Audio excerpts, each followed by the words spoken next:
नाही. अनेक वर्षात कधी एवढं संकट आम्ही पाहिलं नाही. सगळं सगळं सगळं सगळं उद्ध्वस्त झालंय. आणि अशा परिस्थितीमध्ये आपण त्यांच्या मागे उभं राहिलं पाहिजे.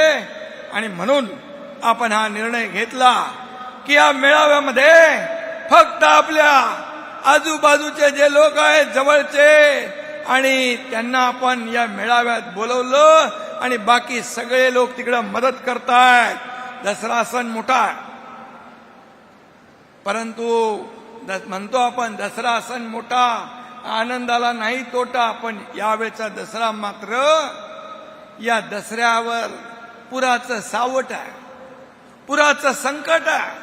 आणि अशा परिस्थितीमध्ये आपल्या बळीराजा, आपला अन्नदाता, त्याच्या मागे उभं राहण्याचं काम शिवसेना करते आहे.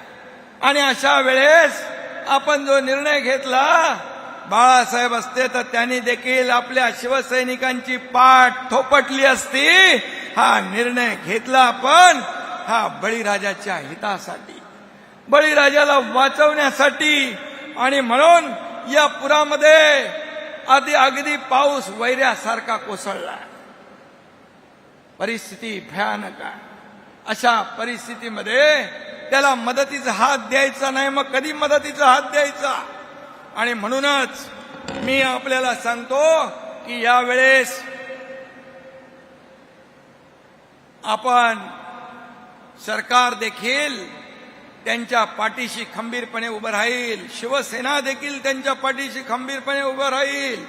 आणि पूर्वी देखील जेव्हा दुष्काळ झाला, इथं रामदासबाई आहेत, इथं आपले सर्व नेते आहेत, या सर्वांनी जेव्हा जेव्हा दुष्काळ आला, जेव्हा जेव्हा पूर आला, त्या वेळेस त्यांना अगदी आपल्या शेतकऱ्यांना अन्नधान्य, पाणी, जीवनावश्यक वस्तू, त्याचबरोबर जनावरांना चारा देखील देण्याचं काम, इथून नेण्याचं काम शिवसेनेने केलंय.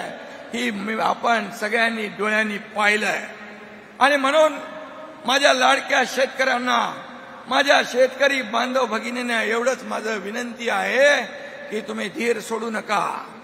तुमचे भाऊ इकडे आहेत, धीर सोडू नका, टोकाचं पाऊल उचलू नका. तुमचं जीवन जे उद्ध्वस्त झालेलं आहे त्याला उभारी देण्याचं काम शिवसेना केल्याशिवाय राहणार नाही. आणि सरकार महायुतीचं केल्याशिवाय राहणार नाही. आणि म्हणून शेतकऱ्यांना वाऱ्यावर कधी सोडणार नाही.